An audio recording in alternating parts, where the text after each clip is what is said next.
It's a pet's life with Gym Dog, Ireland's first pet resort by Des the Vet. Managed by vets, loved by pets. Daycare, vet care, premium pet food and grooming. Visit at petslife.ie. And for a Wednesday morning, not a Tuesday morning, we're bringing it to you a day late. But as the old saying goes, better late than never when it comes to this slot, because it's always good fun and we always get a good reaction to it. So likewise, guys and girls outside, if you've got your animals and you got some problems going on, behavioural issues or sickness or preventative measures or whatever the case may be, or you want some diet advice, please text us or WhatsApp us or leave us a voice note at 0833 97 97. So what makes the animals tick? Literally. Des, we're going to be talking about ticks and general, I suppose, parasites that live within the animals. I presume, what animals, first of all, are generally affected? Well, John, worms and fleas affect basically every species, and the reason why they're so prevalent in dogs and cats, and it's still an issue, it's still an important thing to talk about in dogs and cats, is because there is a cycle of spread of worms and ticks from many other species amongst each other. In other words, dogs and cats can catch it from rodents. Dogs and cats can also be part of a life cycle of parasites with farm animals, cattle and sheep, horses and cats, and so on. So there's a symbiosis amongst the species, and let's not forget that a lot of these worms and fleas are transmissible to people. Yeah. So we take it for granted. It's a boring topic, John, right? And people take it for granted. Yeah, I do worm the dog. Yeah, I do give some flea treatments to the dog or whatever it is. But a couple of little important facts about worms and fleas, John, that are kind of, of historical importance, and just to help people understand how important worms and fleas still are nowadays. John, I'm going to ask you a couple of questions. Go for it. Have you ever heard of the Black Death? Yes. Now, okay, so the Black Death, as you know, was a pandemic. That's right. In the 14th century. It was 13th, but there you go on. Yeah, it affected the whole of Europe from about 1350 to about 1450. Right. Thereabouts. Now, some frightening things about that pandemic, right? It was caused by a bacteria carried by a flea. Right. And in those days, hygiene between humans and animals wasn't very good. This was a particular flea carrying a bacteria called Yersinia pestis. Okay. It travelled on ships from city to city around Europe over the course of... Now, nowadays, a pandemic or an epidemic like that, as we saw with the COVID, would spread in weeks because of airplane travel. Right? Yeah. So it was a 60-year pandemic. It took years and years for it to spread. Yeah. But over that period of time of slow spread, 1/3 of the population of Europe, I'm talking about people, not animals, 25 million people, 1/3 of the population of Europe died. Okay, 1 in 3. Because of a bacteria carried by fleas. It just goes to show you. It just goes to show you. Nowadays we call that a zoonosis. Okay. That's a disease that transmits between animals and people. Okay. Yeah. More relevant to bring you into the 20th century. Go for it. Right. Did you ever hear that dog ownership was banned for a period of 60 years in the city of Reykjavik in Iceland? I saw some stupid stat about that some time ago back, but I didn't. I knew it was a Scandinavian country, Reykjavik. Yeah, okay. Now it's a curious thing. Reykjavik in Iceland, there was a stray dog population, and in the year of 1924, an epidemic of tapeworm, carried by stray dogs, found its way into the human population. Yeah, and there was an epidemic of illness, sickness, dysentery, diarrhoea, and death. What happened to the dogs? Dozens of people died. They had carried out an extermination of the stray dogs at the time, and they banned dog ownership in the city of Reykjavik in Iceland for a period of 60 years. Wow, that's mad, isn't it? That was because until they were very sure that there was a proper mechanism of controlling tapeworm and controlling disease spread between dogs and people, they just banned them.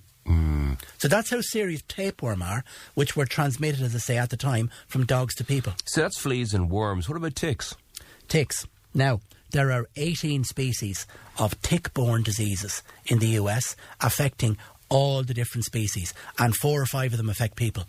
Okay. Yeah. And those of those fleas, worms and ticks, as we say, the parasite family, and that's what they are, really. Has it all evolved as a result of climate change and everything? Climate change is a big factor, okay? So, look at all of us in our 21st century and 20th century worlds. We're so domesticated and we're so comfortable and cosy that there's a level of complacency about the amount of disease that's out there and how careful we have to be around our animals, because they are reservoirs for a whole other population of diseases and microbes and parasites, which we have to be conscious of. And we have to apply high levels of hygiene to our own pets as well as we do to ourselves. That makes sense as well. Now, climate change. The thing about that is that the complacency arose because we thought we had it cracked in the 20th century. But with climate change, a lot of these exotic diseases, tick-borne diseases and so on, they're making their way into the first world countries because, for instance, mosquitoes. Mosquitoes are the biggest killer of, not just animals, of people. Mosquitoes are the biggest killer of people in the African subcontinent. You can imagine that, yeah. Through malaria, right? Malaria is now making its way into southern Europe. Similarly, lots of tick-borne diseases are making their way into the animal populations in northern Europe through the fact of, well, for a couple of reasons. First of all, because the weather is milder, and lots of these parasites can now survive for longer, for different times of the year, in countries where you wouldn't expect it, right? So that's the first thing. We have the climate issue. Then we have the travel issue. Animals are now coming and going between the continents on aeroplanes. That's the other big thing. The one thing I definitely have noticed, or you hear more about it, that when people go away on their holidays, they take their vacation, whether they're leaving the UK to mainline Europe or leaving Ireland to go to UK on to France or whatever, or through, there's an awful lot of people bringing their animals with them, especially if they've got mobile homes in French campsites and they're not just going over for a week or two, they could be going over for the whole summer. And obviously it to just bring their animals with them. Does that cause problems, or is that easy enough? Because I presume because we're part of the EU, it's more lenient. Yeah, thankfully within the EU, it's very standardised. There are very specific regulations, and the passport system works very well. A pet leaving Ireland to travel to the continent, it has to have a rabies vaccination, and then it gets a treatment for tapeworm and a treatment for ticks before it leaves. And it also gets the same treatment before it comes back. So the European thing works really well. Going to Australia, South Africa and the US is a bit trickier because they have their own control measures. They demand various blood tests to ensure that the pet coming from wherever doesn't carry diseases that are exotic that they don't have in their countries. Okay, so Alison was on. She says that when it comes to fleas, is it true that when a flea hits an animal, that it's not just one flea, but it's usually more than one flea? Well, more than one flea in the sense that they breed very quickly. Yes, okay. So fleas, the life cycle of a flea is like looking at a pyramid. The tip of the pyramid is the amount of time of its life that they feed on the animal. So they only feed on the animal, live on the animal for a very short time, then they lay their eggs, and from that point in time onwards, you have an unseen population of fleas at different stages of their lives within the environment. Could be in your carpets, could be under your sofa, could be behind the curtains, and so on. So, lovely pictures here, lovely images I'm looking at. Now, Des, could you identify these, please, says Anne-Marie. Zoom in, they look like... They're fleas. They're fleas, are they? They're pet fleas. I can't tell if they're cat fleas or dog fleas, but I'd be 100% convinced that I'm looking at fleas. Okay, so maybe Anne-Marie, can you just tell us what animal that you reckon you have, and then maybe we give you a little bit more information back on that. So that obviously that's an example of fleas. That's an example. So possibly that lady has seen those on one of her pets, right, and has photographed them. Okay, so they're adult fleas. Okay, Anne-Marie, a little bit more information on that, please, and we'll get some Des to give us some advice on that too as well. Right, continue. Go on. Yeah. So. Lyme disease. There's another thing worth mentioning. I was about to bring that up. Ticks carry Lyme disease. And that's very dangerous. And Lyme disease is prevalent enough in this country. Yeah, it is. I had a veterinary nurse working for me years ago, and she picked up Lyme disease from volunteering in a wildlife centre. Right. From working with birds of prey. Okay. Yeah. You can also pick up Lyme disease from working with deer. As in, people are out there culling the deer and the Glen of the Mallet. Probably people who hunt deer and handle deer. There would be a risk of tick by deer ticks. Where does Lyme disease originate from? It's caused by a bacteria called Borrelia. Yeah. And that bacteria, the fleas are the ticks are a reservoir, is what it's called. So there's a virtuous cycle of transmission from host to host, and ticks can be an intermediate host, or they can be a vector. just as fleas are an intermediate host and a vector for other conditions. When we talk about fleas and worms, are we talking about tapeworms, or are they separate? Yeah, they're separate. Okay, so the two categories. follow-on question is, fleas carrier of tapeworms, is that correct? Are fleas a carrier of tapeworms? Yeah, that's true. Okay, right, fair enough. Yeah, that's actually true. Fleas do carry tapeworm. Dogs and cats carry tapeworm. So what happens? The animal eats the fleas, is it? And creates the tapeworm. Flea eggs are contained in the faeces of an animal. Okay, right. And therefore, they're passed from one to the other. Okay. They can also be passed via saliva. And they're in the bloodstream also of the feeding tick or flea. Yeah. So they're not to confuse the two things. Internal parasites would be worms, and there's 4 types of worm that affect pets. Yeah. Roundworm, tapeworm, whipworm, and hookworm. Now they're all internal. Right, okay. They're your internal worms. Now, we call those internal parasites. External parasites are fleas, ticks, lice, and mites. So they're insect-like, as opposed to worm-like. Right, Karen wants to know, Des, can you give us the symptoms of your dog if it does have worms? Because my dog has been vomiting a while for the last couple of weeks or so, and it just seems to be off his food. Okay, well, you see, the very first thing that the vet will do in a consultation where we examine an animal, and the symptoms are relatively mild or non-specific. It's a digestive upset, nausea, mildly off form, occasional vomiting, occasional diarrhoea. Just to rule out worms, the first thing we'll always do is ask, when was the dog last wormed? And we'll probably, even if it was done relatively recently, for good measure, we'll probably give a worm treatment. Okay, so here we go. The one thing that I do notice, is it seasonal? So, for example, we're coming into the warmer weather. Is the environment going to change, as in the animal environment and the environment of the worms and the ticks and the fleas, and they're all living they're jumping onto the animals? When do you get the animals kind of defleed, deticked, and there's a seasonality stuff? Yeah, there's a big seasonality to the flea and tick aspect of it. Okay. So a lot of people can reduce the frequency of treatment for fleas and ticks during the winter. Yeah. So if you treated your house pet a couple of times during the winter for fleas and ticks, that would be adequate. Just to ensure that there wouldn't be a reservoir of fleas in the house or in the yard. And we've talked about this only a couple of weeks ago back, the stuff that you rub on the back of your cat's or dog's neck. It's just a rubbing thing, like a liquid, or isn't it a liquid type of thing that goes on? So there's 4 ways to treat for fleas and ticks. Yeah. And worms, and it can all be done together. Okay. The first way, in the incidence of that lady's dog, which has mild gastritis, and we think it might be caused by worms, we'll give a strong tablet, a treatment straight away. Okay. That'll be a worming specific tablet. That's specifically to get rid of it, not prevent it. That'll be something like Dronsit, Drontal, or Milbamax. Yeah, okay, cool. They're strong tablets. Yeah. And they will knock the worms on the head straight away. Okay, That's one way of doing it. Okay. Another way of doing it on a more preventative basis would be monthly all-in-ones. And there's 2 ways to do the all-in-ones. And really, which one you choose is more a matter of convenience than necessity. Okay. In other words, if you have a dog that's not good at taking tablets, or a cat that's not good at taking tablets, okay, then avoid the all-in-one tablets and go for the all-in-one spot-ons. Okay. Again, I did say before here, when we were talking about worms, the recommendations have changed. Now, because of the human health issues with regards to worms, the veterinary recommendations now is that it should be done monthly.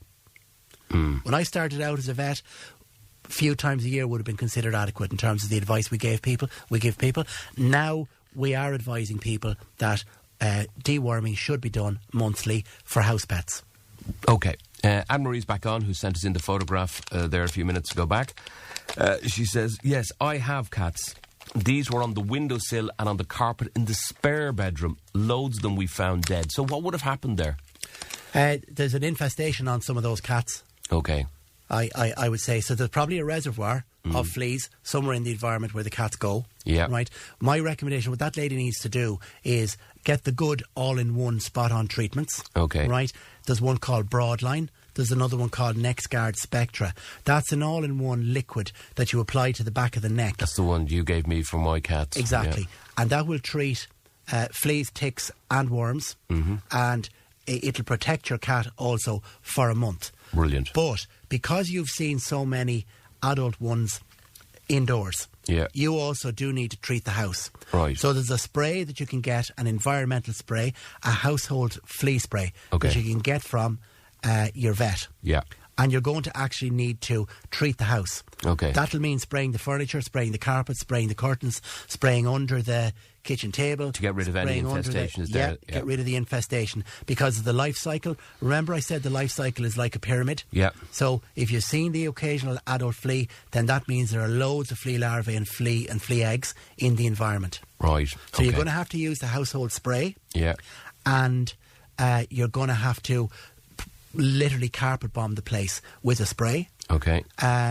Leave the windows and doors open for about 6 hours and have all the animals out of the house for about 6 hours. Okay. And go off shopping for yourself. Okay. And go away for the day. And then when you come back, hoover. Yeah. Vacuum everywhere.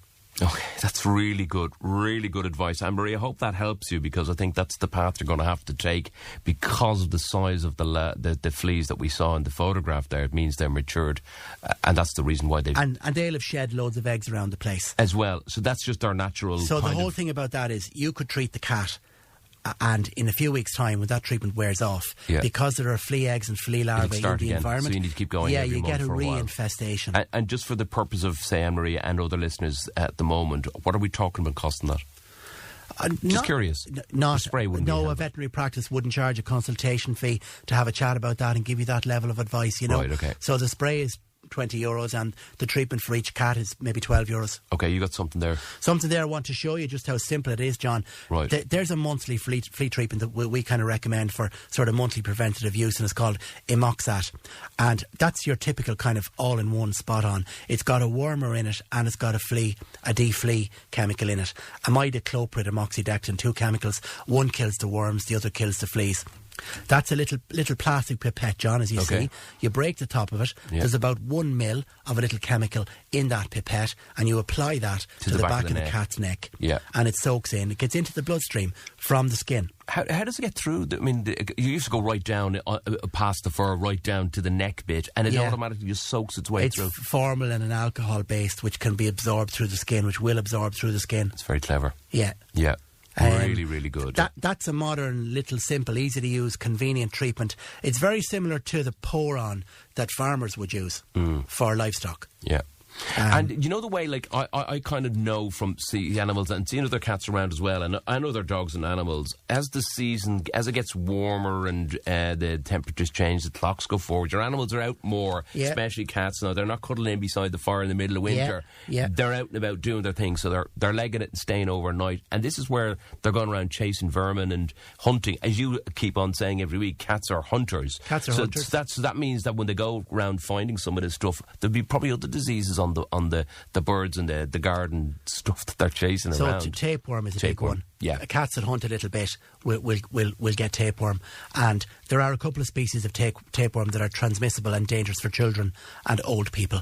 So that's to me, that's the most important, the public health issues, most important reason why you should treat your cat monthly.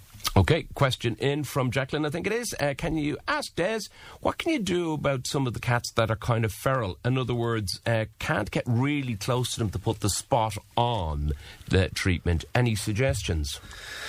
There's liquid that you can put. If that person is feeding stray cats. Yeah, some people do that. Yeah. So there's a liquid version of the tablet. Okay. And if they're hungry enough, they'll eat it regardless. Yeah, they will. If you disguised some of the cat liquid wormer. Yeah. Drontal cat wormer liquid. Parazole cat and dog wormer liquid. Okay. They can be hidden in food. Okay. And a follow-on question regarding fleas. Just wondering, we were mentioning this, that some fleas actually can live on humans. Is there just certain types fleas on humans? From animals? There's all sorts of different species of flea. Yeah, so it could be. They affect different species. There's a hedgehog flea. Yeah. There's a deer flea. There's cat flea, dog flea. They're totally different species. Yeah. But they can still, they have what's called their primary host. But then they'll also have an intermediate host or an occasional host. Right. So there can be an inconvenience and a bother for humans. Okay. A hedgehog flea or a deer flea or whatever it is. But their primary host will be, as I say, the hedgehog or the deer. Okay, and Jacqueline just says thank you there for that information and thanks for the advice. Right, so that stuff there, you just get that from your local vet, is it? Spot on. You can get them in pet shops. You can get them in good pet shops. So that is the traditional spot on we talk about all the time. That's the traditional spot on. They've modernised, they've improved. Right. The spot on and the spray used to be just fipronil, which will only kill fleas and ticks. Okay. But now you have a wormer in there as well. I think is really great good convenience. because it just keeps them ticking over. No pun intended. But you mean it just keeps them? It keeps them kind of happy and it keeps them go lucky. And you're saying you don't want them getting it now. You have to go treat it after the fact. So let's say people who didn't use the preventative measures, we're giving them a different type of medicine to get them better. You mentioned it there a few moments ago. Prevention's better than cure, so just to do it regularly for prevention is the way to go. Yeah. You see, the prevalence of these things can't be underestimated. As you said, you asked me there a moment ago, what do fleas carry? Yeah. So there's a thing called cat scratch fever. Yeah. Which is caused by a bacteria called Bartonella. That affects people. Nasty, fluey symptoms. People could think to have Lyme disease with the type of symptoms, and it could be Bartonella from a cat scratch. Okay, so the question is... There's a product there, Stronghold. Yeah, that's a really good product as well, Stronghold Plus. Okay, thanks There's for the one picture. for cats and there's one for dogs. My cat had mites and shakes her head. Has ear mites? Had. I don't know whether it's had or has. Well, let's answer it. My cat has ear mites. She's listening. So one of the first things you would do to treat and prevent ear mites would be use one of those products. NexGuard Plus will also get ear mites. That one there, Stronghold Plus, is good for ear mites. Yeah. So there might be an infection in there as well, but definitely treat for the ear mites first. If the scratching and itching and infection and the level of wax build-up persists, then do call into your vets and have the ears cleaned out and flushed. Okay, cool. And Hannah handed something to you there, did you? Yeah, caller rung in with an inquiry about their Jack Russell. Okay. And it reminds me of a topic that I'm going to save for another day, which is in terms of his dermatitis and skin. So this Jack Russell has an itch and has a dermatitis. And it's a dermatitis that their vet thinks is caused by particular allergies. Right. So this particular Jack Russell is getting a monthly injection. Okay. Now, my hunch is, from reading the message, the monthly injection that this Jack Russell is getting for its allergies, for its itchy allergies, it's probably a drug called Cytopoint. Yeah. It's a really effective, strong antihistamine. Okay. And it works really well. Caller wants to know, is there a tablet instead? There actually is, but my guess would be your vet's probably giving the monthly injection. For a reason. For a reason. A, because it's more convenient, and B, because it's stronger. Yeah. So there's a tablet there, for instance, that they could prescribe for the itch. It's called Apoquel. Apoquel. Which is a strong antihistamine tablet. Okay. But you'd need to give it every day. Yeah. And that's an inconvenience in itself, first of all, right? And secondly, on a cost basis, the once a month visit for the injection, 70 to 80 euros, whatever it costs you, you'd actually, believe it or not, those Apoquel tablets, a lot of these newer medications are very pricey. Right. And the reason why, of course, is because the drug companies spend millions developing them. The licence of exclusivity for the tablet lasts, I don't know, is it 5 years or 10 years, right? And they want to make megabucks out of the tablet before it loses its licence, before it loses its exclusivity. Yeah. So some of those tablets, Apoquel included, they are pricey. So that Jack Russell would be a couple of euros a day to treat. Okay. With Apoquel. Right. This has just been so popular, this topic of conversation, so much for thinking that it was going to be a boring and nobody will contribute, but honestly, there we go. Separate question. One final question. How often should you feed your 3-year-old Jack Russell Dachshund Cross? Is once enough, or should you, where are we going with that one? Yeah, the old fashioned idea used to be 1 meal a day, and that was probably more to do with human convenience than anything else, but certainly most dogs nowadays do best on 2 meals a day, but not 3 meals and not snacks. So have a look at the back of the bag and see, in terms of grams, what does it say the dog needs to get per day, and split that into 12 hourly feeds. 7 a.m. and 7 p.m, the optimum times to feed a dog. That's what I have found anyways, to say evidence-based. The evidence of the way our dog at home does best is on about 7 a.m. and 7 p.m. Okay, brilliant stuff indeed. On that note, and we have to really wrap it up because we did really go over time on this one. The questions and the pictures and the photos and everything just came in. We might even have to revisit this again, Des, because I'd say there's loads more questions people were going to be asking. One little quick word on prevention, treatment and prevention. Yeah. Just to recap, monthly treatment is the way to go. for both fleas and ticks and worms. Okay, and there's another quick one, just one for you. Is there anything humans can take to protect from fleas? Yeah, there is actually. Do you know what I mean? So Chemist, if they have animals around the house. yeah, go in and ask Good in your question. chemist. There's a shampoo. Yeah. That's made and licensed for humans. And really important thing, I'd be remiss if I didn't say this. Young children in the house, and you have pets in the house. Believe it or not, folks, you should be worming your children. Right. There you go. And your chemist or your doctor will tell you that and tell you how to do it. But you should be worming your children if you have house pets. Okay, brilliant. Absolutely brilliant, Des. Thanks for that. We'll do it all again next week. It's a Pet's Life with Gym Dog, Ireland's first pet resort by Des the Vet. Managed by vets, loved by pets. Daycare, vet care, premium pet food and grooming. Visit petlife.ie. Gym Dog, Ireland's first pet resort by Des the Vet. Managed by vets and loved by pets. Introduce your dog to the Gym Dog life in one easy monthly payment. For daycare, vet care, premium pet food and grooming, visit petlife.ie and join the Gym Dog community.